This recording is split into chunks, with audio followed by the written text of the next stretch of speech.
حي على الفلاح.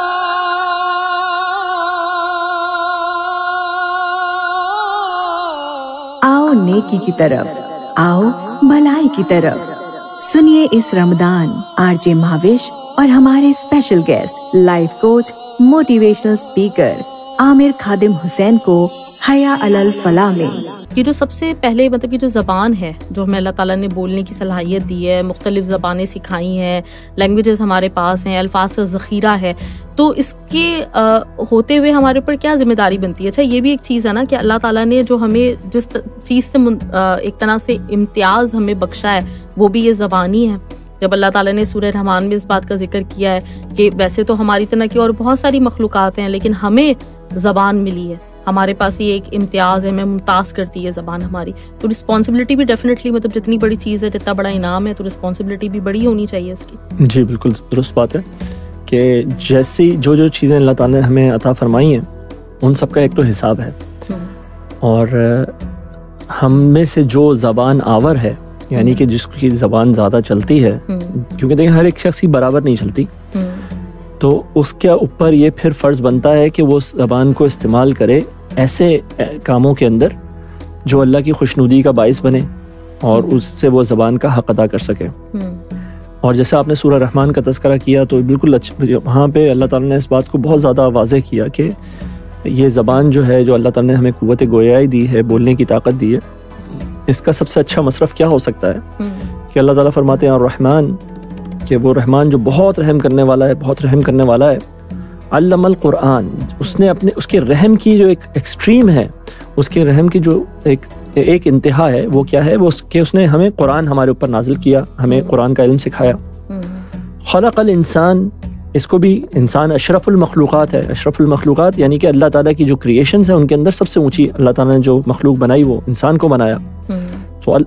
تو یہاں ہر چیز کی ایکسٹریم بیان ہو رہی ہے، اللہ کے رحم کی ایکسٹریم، اللہ کے انعام کی ایکسٹریم، علم القرآن، قرآن بتایا، اللہ کی جو کریشن ہے اس کی ایک ایکسٹریم کہ خلق الانسان، اور پھر اس پہ انسان کے اندر جو ایکسٹریم جو اللہ تعالیٰ نے بتائی، جیسا آپ نے کہا کہ جانور اتنے سارے ہیں لیکن یہ قوت گویائی، یہ زبان آوری، یہ اللہ تعالیٰ نے انسان کو عطا فرمائی.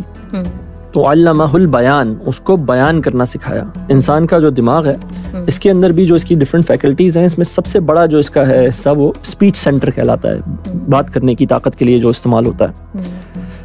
تو یہ اب اس اسپیچ سینٹر کا، اس علمہ البیان جو اللہ تعالیٰ نے ہمیں بیان سکھا دیا، بات کرنا سکھا دی، تو اس کا بھی سب سے بیسٹ مصرف کیا ہو سکتا ہے، سب سے اچھا استعمال کیا ہو سکتا ہے کہ ہم اللہ کے دین کی بات کرنے والے بن جائیں، اس کو آگے بڑھانے والے بن جائیں، اس پہ عمل کرنے والے بن جائیں، وہ علم القرآن والے بن جائیں.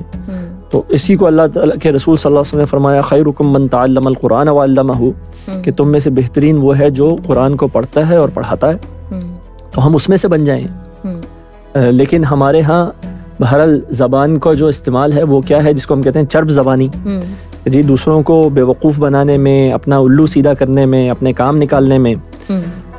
تو اگر ہم ایسا کرنے میں لگے تو یقیناً اور پھر دیکھیں نا وہ جو ہمارے یہاں ایک اور بھی صفت جس کو ہم پسند کرتے ہیں وہ ہے کہ جی زبان کی تیزی، زبان کی کاٹ، کہ جی ہم تو سنتے نہیں ہیں بات، ہم سے ذرا سی آگے پیچھے کوئی بات ہوگی تو ہم تو بول دیتے ہیں منہ پہ پھٹ سے.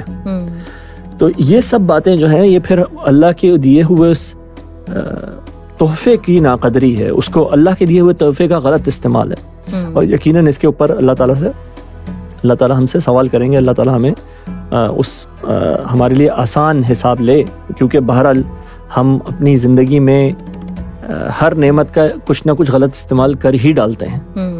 تو اللہ تعالیٰ ہم سے آسان حساب لے. اللہم حاسبنا حسابا یسیرا، ورنہ ہم حساب دینے کے قابل تو نہیں ہیں. بالکل صحیح، بالکل صحیح. اچھا آپ نے جس طرح سے شروعات کی ہے تو اس میں جو زبان کی ایک جو ہماری اہمیت ہے وہ ڈیفینیٹلی ہمارے دین کے ساتھ، ہمارے قرآن کے ساتھ، اللہ تعالیٰ نے سب سے بڑا انعام یہی دیا ہے کہ ہم قرآن پڑھنے والے اور پڑھانے والے بن سکیں. لیکن دوسری طرف زبان جو ہے وہ ایک شر کے طور پہ ہی ہمیں نظر آ رہی ہوتی ہے. زبان جو ہے وہ ہمیں عموماً پھنسواتی ہے، عموماً یہی والے معاملات ہوتے ہیں. اور جیسے آپ نے بھی کہا کہ جو اسٹریٹ فارورڈ آج کل کہا جاتا ہے نا کہ ہم تو بالکل منہ پہ بولنے کے عادی، ہم پیٹھ پیچھے تھوڑی بات کرتے ہیں، یہ ایک الگ الگ بات ہے وہ بھی کر رہے ہوتے ہیں. لیکن یہ والا جو معاملہ مطلب جو ہم لوگوں نے اپنے ساتھ ایک بنا لیا ہے یہ والا معاملہ کہ ہم ذرا سا مطلب نہیں سوچ رہے ہوتے اس چیز کے اوپر کہ ہماری زبان کس طرح سے لوگوں کے دل دکھا رہی ہے, کس طرح سے لوگوں کی عزت بعض اوقات مجروح کر رہی ہے, اور ہم کیا کر رہے ہیں اپنے زبان سے. تو اس معاملے میں آپ کیا کہیں گے؟ یہ دیکھیں, ایک تو بات پہلے ہم یہ اسٹیبلش کر لیں نا کہ زبان سے تکلیف ہوتی ہے. تو اگر آپ زبان سے تکلیف دے رہے ہیں کسی کو اور کسی کو ہاتھ سے تھپڑ مار رہے ہیں تو دونوں باتیں ہیں, دونوں ہی باتیں ہیں غلط. جتنا ہاتھ سے تھپڑ مارنا غلط ہے اتنا ہی زبان سے تکلیف دینا غلط ہے. نبی کریم صلی اللہ علیہ وسلم کے متعلق قرآن میں آتا ہے کہ یہ کافر جو ہیں یہ آپ کو اپنی زبانوں سے تکلیف دیتے ہیں. اور اللہ نے یہ سورہ حجرات کے اندر یہ بات بہت واضح کی مسلمانوں کے لیے کہ تم ایک دوسرے کو اپنی زبانوں سے تکلیف دینے والے نہ بنو. لا یسخر قوم من قوم, تم ایک دوسرے کا مذاق مت اڑاؤ, ایک دوسرے کے نام مت بناؤ, ایک دوسرے کی غیبت مت کرو, ایک دوسرے کے پیٹھ پیچھے ان کی برائی نہ کرو, کیونکہ تم سب برابر ہو, تم سب ایک آدم اور حوا کی اولاد ہو, تم میں سے کوئی ایک دوسرے سے بلند برتر نہیں ہے. تو ہمیں یہ احساس ہو کہ جی ہم زبان سے کتنا ڈیمیج کر رہے ہیں, کتنا کسی کو تکلیف دے رہے ہیں, اور ہم جس کو تکلیف دے رہے ہیں اللہ تعالیٰ نے اس کو بدلہ دینا ہے. تو وہ قیامت کے دن ہم نے کچھ اچھے اعمال بھی کیے ہوں اور پتہ لگے جی ہم نے کسی کی غیبت کی ہوئی تھی, کسی کا بہتان باندھا ہوا تھا, یا کسی کو صحیح بات میں مطلب اس کے اندر ایک برائی تھی, ٹھیک ہے, اگر وہ برائی ہمیں کیا بتایا گیا کہ بھائی کسی کی برائی کو اگر ایڈریس کرنا ہے تو تنہائی میں کرو, اس کے ساتھ اس کو سمجھاؤ اکیلے میں, اور اگر کسی کی اچھائی بیان کرنی ہے تو اس کو مجمع میں بتاؤ تاکہ اس کی اچھائی کی حوصلہ افزائی ہو, اور برائی میں وہ پکا نہ ہو کہ ہم اس کو مجمع میں اس کی برائی کریں تو وہ ضد میں آ کے یا تکلیف میں آ کے جو ہے وہ اسی برائی کے اوپر مصر ہو جائے. تو زبان یقیناً ایک بہت مؤثر چیز ہے. اب آپ اس مؤثر چیز کو اچھائی کے لیے استعمال کرنا چاہیں تو یہ اچھائی کے لیے استعمال ہو جائے گی اور اس کا بہت بڑا فائدہ ہوگا. یقیناً دیکھیں ہم سب یہ جو دنیا کی موسٹ پاورفل اسپیچز ہوئی ہیں جنہوں نے دنیا تبدیل کر دی ہے وہ کیا تھی؟ وہ اسی زبان اور ذہن کا کمبینیشن ہی تو تھا. تو اس کا مطلب ہے کہ یہ مطلب وہ ایک ویسے تو نبی کریم صلی اللہ علیہ وسلم کا خطبہ حجۃ الوداع دنیا کی تاریخ کا سب سے بڑا, سب سے زبردست مؤثر خطبہ, اور آپ صلی اللہ علیہ وسلم کے باقی خطبات. اور آج کے دور میں آپ دیکھیں تو یہ چاہے ہم پچھلی صدی میں مارٹن لوتھر کنگ کی ایک تقریر تھی جس کو وہ کہتا ہے آئی ہیو اے ڈریم, تو اس نے پورے مطلب امریکہ میں تہلکہ مچا دیا. اور اسی طرح کی بہت سی تقاریر ہمیں ملتی ہیں. تو زبان کا تو استعمال بہت مؤثر ایک ٹول کے طور پہ کیا جا سکتا ہے اچھائی کے لیے, اور اتنا ہی مؤثر جو ہے وہ اس کو برائی کے لیے بھی کیا جا سکتا ہے. تو اگر اللہ تعالیٰ ہمیں توفیق دے کہ ہم اس کو اپنے اس ایسٹ کو, اپنی اس چیز کو جو ہے اللہ کی نعمت کو اچھائی کے لیے استعمال کرنے والے بنے, لیکن ہم اپنی ذاتی زندگیوں میں بھی, یہ تو ایک باہر کی بات ہو گئی نا پبلک لائف کے اندر, لیکن ذاتی زندگی میں بھی ہم اچھی بات کہنے والے بنے. اللہ تعالیٰ نے ہمیں یہی حکم دیا ہے کہ اپنی زبانوں کی حفاظت کرنے کا حکم, لوگوں کو تکلیف نہ دینے کا حکم. خیر الناس من ینفع الناس, لوگوں میں سب سے بہتر وہ ہے جو لوگوں کے لیے نفع بخش ہے. تو اگر ہم لوگوں کو اپنی زبان سے تکلیف دیں تو یہ ہمارے لیے اللہ تعالیٰ نہ کرے لیکن ہمارے لیے آخرت کے لیے مشکلات کا سبب بنے گی. صحیح. اچھا, اس میں جیسے آپ نے چرچ زبانی کا ذکر کیا تھا, دھوکہ دہی, پبلک ڈیلنگ میں ہمیں یہ بات بہت زیادہ نظر آتی ہے کہ جب بھی آپ کسی سے بات کر رہے ہوتے ہیں تو یوزلی مطلب ہماری یہاں ایک مطلب نا تھنکنگ یہ بھی ڈیولپ ہو گئی ہے کہ اگر آپ مطلب لوگوں کو ایک طرح سے شیشے میں اتار سکتے ہیں نا, مطلب آپ اپنی زبان سے, تو پھر آپ مطلب کچھ بھی کر سکتے ہیں. اور لوگوں کو بڑا سمجھا جا رہا ہوتا ہے کہ جو کوئی بھی بیکار سا پروڈکٹ آپ کو یہ اپنی زبان کے بلبوتے پہ کہہ کے بھیج دیتے ہیں تو ان کو اسمارٹ لوگ کہا جا رہا ہوتا ہے. اسی طریقے سے اگر ہم دیکھیں تو ہماری جب ایک دوسرے کے ساتھ بات چیت ہوتی ہے, کوئی بحث مباحثہ ہوتا ہے, تو اس میں بھی ہم لوگوں کی اپنے اپنے طور پہ کوشش ہوتی ہے کہ اپنی زبان کو ہم نے ایسے یوٹیلائز کرنا ہے کہ جہاں پہ ایک دوسرے سے سبقت حاصل کرنی ہے, ہم نے اگلے کو ہرانا ہے اپنی زبان کے بلبوتے پہ. اور اکثر لوگوں کو اس چیز کا بہت ہی پراؤڈ فیل کرتے ہیں وہ اس بات پہ کہ میرے سامنے تو کوئی ٹک ہی نہیں سکتا, مطلب میں جس کو چاہے نا اپنی زبان کے بلبوتے پہ زیر کر دوں. تو یہ ایک ہمارا ایٹیٹیوڈ ہے. دوسری طرف ایک جو چیز میں اور کہہ رہی تھی کہ جو آپ نے ذاتی زندگی کی بات کی, تو اس میں اگر ہم دیکھیں ہمارا یوزلی جو ایک فیملی سسٹم ہے, ساس بہو, شوہر بیوی, عموماً یہ بھی ہم لوگوں کے مطلب کردار اسی طرح کے بنے ہوئے ہیں کہ اس میں ایک دوسرے کے ساتھ تانا زنی, ایک دوسرے کو غلط القابات سے مخاطب کرنا, الزامات لگانا, بہتان لگانا, یہ سب کچھ ہم اپنی زبان سے کر رہے ہوتے ہیں. تو ان سارے معاملات میں ہم نے کس طرح سے سمجھنا ہے کہ دین ہمیں کیا سمجھاتا ہے اور کیا ہمارا طرز عمل ہونا چاہیے ان چیزوں کو, وہی جن کو ہم ہلکا سمجھ رہے ہوتے ہیں. تو ان معاملات میں کیسے قرآن پکڑ کرتا ہے ہماری. تو دیکھیں چرب زبانی کا جہاں تک تعلق ہے اور اسی کے ذریعے دھوکہ دہی کا تعلق ہے, تو یہ کوئی شخص ایسا کر نہیں سکتا جو آخرت پر ایمان رکھتا ہوں. اچھا, تو کوئی شخص ایسا کر نہیں سکتا جو آخرت پر ایمان رکھتا ہو, لیکن ہم دیکھتے ہیں کہ مسلمان ممالک میں ہم کسی زبان پر اعتماد کر ہی نہیں سکتے. ٹھیک ہے, وہ غیر مسلم ممالک میں بھی, لیکن مسلمان ممالک میں خاص طور پہ ہمیں ایکسٹرا زیادہ محتاط رہنا ہوتا ہے کسی کے اوپر اعتبار کرنے کے معاملے میں, کسی وعدے پہ اعتبار کرنے کے معاملے میں. تو لیکن واضح بات یہ ہے, میں نے آپ سے کسی پروگرام میں ذکر کیا تھا کہ اگر ایک کمرے میں, ایک منی ایکسچینج میں 50-60 کیمرے لگے ہوئے ہو اور اس بیچارے کی جو وہاں پہ کیشیئر بیٹھا ہوا ہو, ٹیلر بیٹھا ہوا ہو, اس کی تنخواہ جو ہے بہت کم سی بھی ہو اور کروڑوں ریال اس کے ہاتھ سے نکلتے ہوں روزانہ, اور اس کو ان میں سے 1000 ریال کی ضرورت ہو, کیا وہ اس کو میں سے لے گا؟ نہیں. وہ اس کو پتا ہے کہ میں یہاں سے نکل نہیں سکتا, میں اس 1000 ریال سے فائدہ اٹھا نہیں پاؤں گا, اس سے پہلے پکڑا جاؤں گا. ٹھیک ہے, یا اگر اٹھا بھی لیا تو بھی پکڑا جاؤں گا. تو کوئی شخص جس کو آخرت پہ یقین ہو, جس کو یقین ہو کہ میرے ارد گرد کیمرے لگے ہوئے ہیں, تو وہ ایسا کام نہیں کرے گا. لیکن ہم دیکھتے ہیں کہ کرتے ہیں لوگ. تو اس کا مطلب کیا ہو گیا؟ مطلب یہ ہو گیا کہ وہ ہمارا ایمان جو ہے, دیکھیں وہی بات ہے نا کہ دنیا جو ہمارے سامنے کی چیز ہے, تو ہم کہتے ہیں کہ بھائی اب تو آرام سے گزرتی ہے, آخرت کی خبر خدا جانے, ابھی تو یہ جو فائدہ میرے سامنے ہے میں اس کو لے لوں, پھر آخرت کی دیکھ لیں گے. جو کہہ رہا ہے وہ اصل میں آخرت کو نہیں سمجھ رہا. وہی سمجھ رہا ہے کہ جی آخرت میں جا کے یا تو میں اپنی زبان سے اللہ تعالیٰ کو رام کر لوں گا, اللہ تعالیٰ کو بھی سمجھا لوں گا. اللہ تعالیٰ کہتے ہیں بار بار یہ بات ہوتی ہے, بھائی اس دن معذرتیں پیش کرنے کا ٹائم نہیں ملے گا.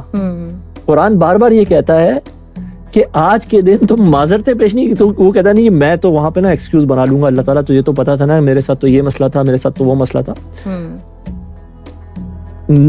نو ایکسکیوزز ایکسیپٹیڈ. تمہارے جتنے ایکسکیوزز ہیں اللہ تعالیٰ کو پہلے سے پتا ہے. تو ہم جب یہ کام کر رہے ہوتے ہیں تو اس کا مطلب ہے ہم دنیا لے کے آخرت کو بیچ رہے ہیں.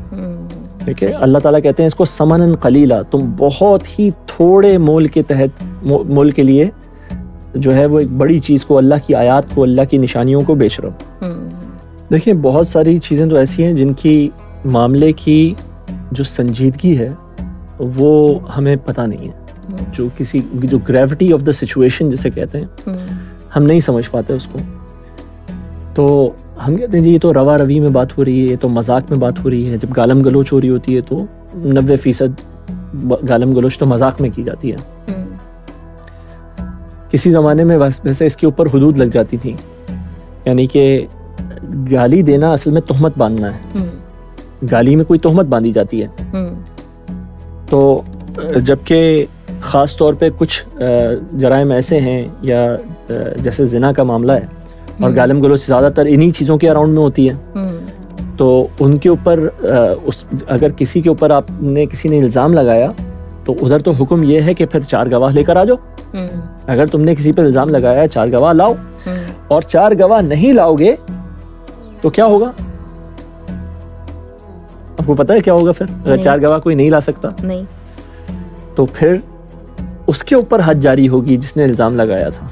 تو صرف یہ نہیں کہ گواہ نہیں لا سکے تو کیس ڈسمس ہوا, بلکہ ادھر حد جاری ہوتی ہے, وہاں پہ 80 کوڑے پڑتے ہیں جس نے غلط الزام لگایا. تو اب یہ جو گالم گلوچ ہے اس کی سچویشن کی گریوٹی ہم سمجھ ہی نہیں رہے. ہم وہ آرام سے وہ بات چیت کہہ رہے ہیں, لیکن فقہ میں کہیں یہ والے احکامات بھی موجود ہیں کہ جی جو گالی دے رہا ہے وہ تہمت لگا رہا ہے, وہ الزام لگا رہا ہے, اور اس کو الزام کا اگر وہ ثبوت نہیں لائے گا تو اس پہ قذف لگے گا, اس کو کوڑے مارے جائیں گے.